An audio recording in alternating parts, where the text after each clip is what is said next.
let's change gears for a moment and discuss some more topical issues.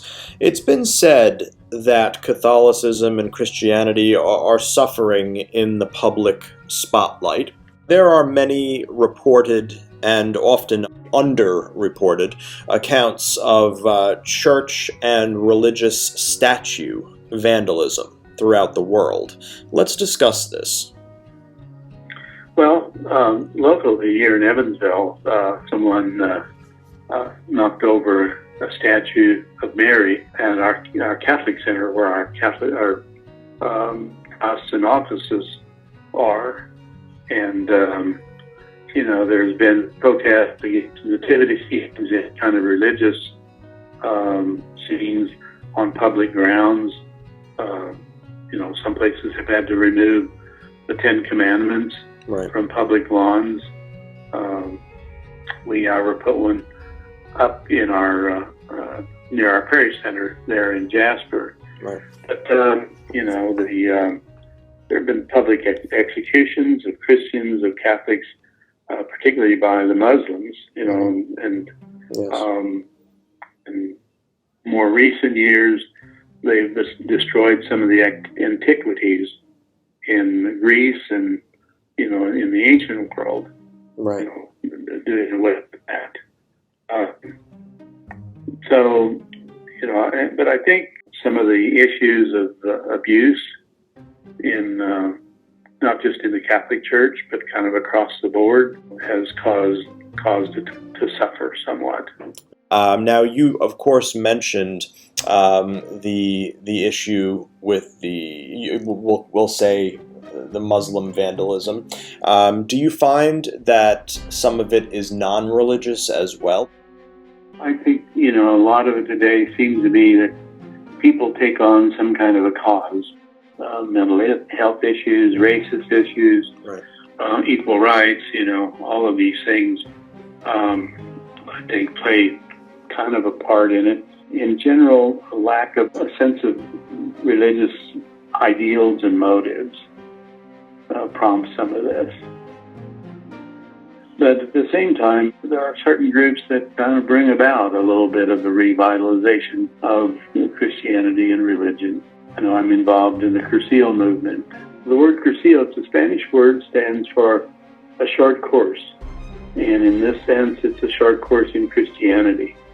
So we, right now, have a team in formation to get ready to present a program in September, the first part of September, in which we hope to have 32 candidates and to inspire them to a deeper faith in God and the practice of their religion, and then to try to send them out to not as priests or religious or anything, but just as lay people, to send them out into the world with a set of trust in God, devotion to God, and practice of their faith. Get them to a strong, deep relationship with Jesus Christ. And there are other movements too, like Light of the World Retreat,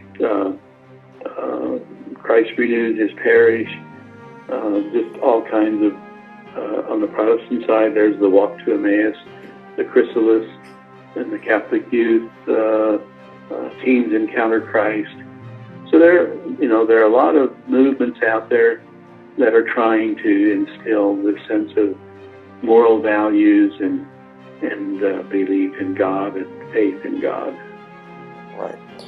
And what do you think God's take is on it in terms of how does God feel about the vandals and the people who are causing such trouble? Well, I think kind of with the sense of the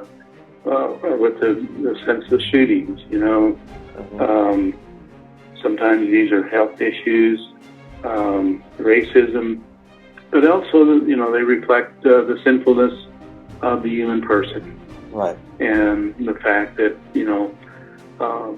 people might say, why doesn't God stop all this? Well, that would be taking away the free will that we were created with. Right.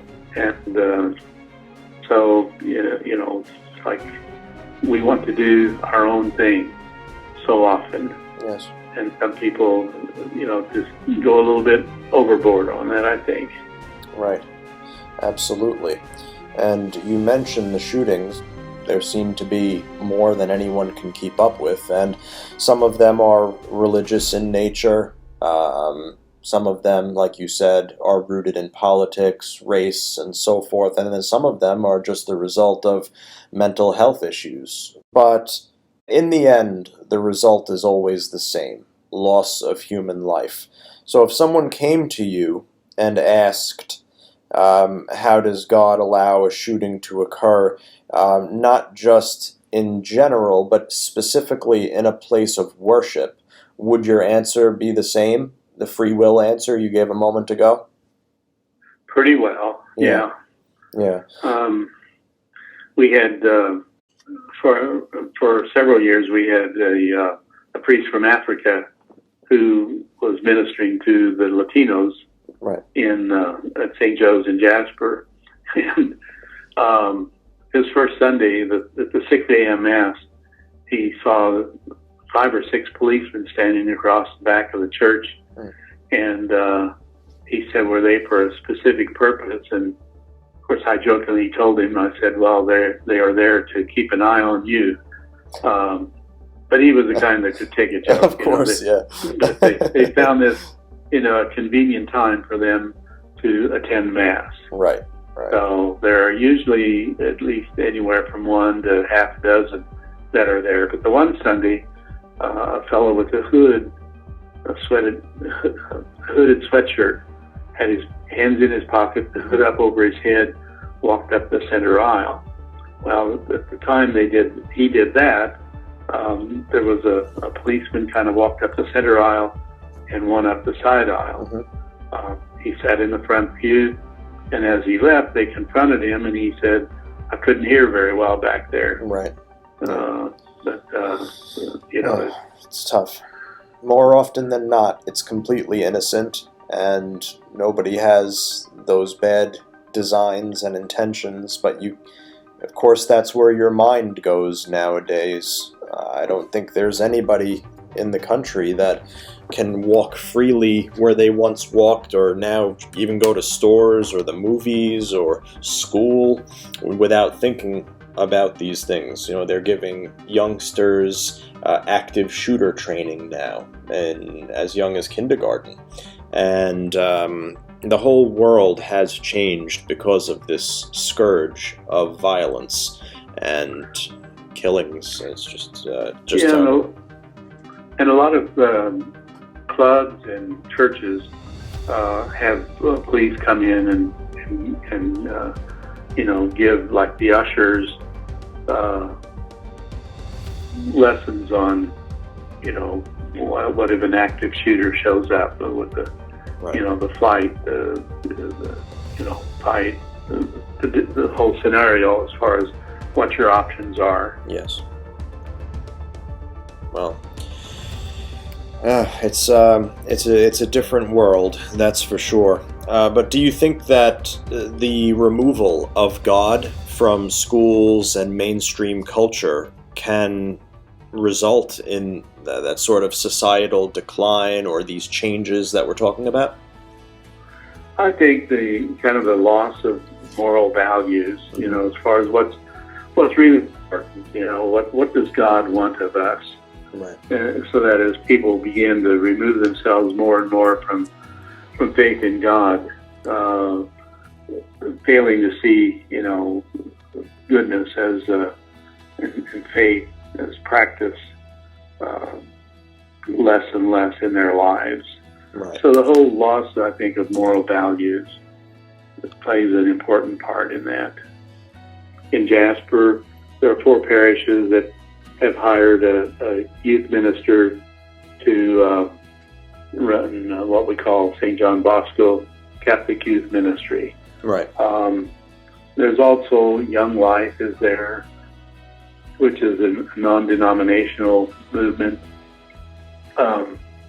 And they are allowed to go into schools so that, hopefully in spite of all this other stuff that takes place, that they still can bring people to, a closer union with Christ. I always tell people, I wouldn't have done what I did over the years with you had I not been convinced that there is hope.